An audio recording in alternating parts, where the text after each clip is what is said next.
হ্যাঁ ভদাই সে মফিজদার আসার কথা তা আসে না কেন, কই গেল সে? ও আসছে ভাই, ও আসছে। আসসালামু আলাইকুম বড় ভাই। বস। বড় ভাই, হ্যাঁ আপনি বলেন তোর মাথায় বুদ্ধি নেই, তা আপনি যদি আমার একটা প্রশ্নের উত্তর দিতে পারেন তো ওই মসজিদতে 1 প্লেট খিচুড়ি নিয়ে আপনার খাওয়াবো। এই তুই খিচুড়ি খাওয়াবি, তাও আর মসজিদ থেকে নি? তোর খিচুড়ি আমার খাওয়ানো লাগবে না, তুই কি বলবি তাই বল। বলতে বলেন দিন, এই পৃথিবীতে সবচেয়ে বড় শিল্পী কে?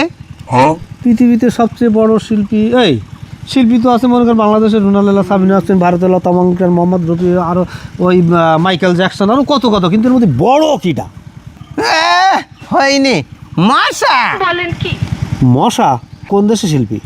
ওরে দেশের না, ওই যে কামড়ায় মশা মশা। মশা আবার শিল্পী কি রে? ওরে মশার গান যতই ভালো না লাগুক, ওর হাততালি দোয়াই লাগবে ওর জন্য। কথা তো যুক্তি আছে। হ্যাঁ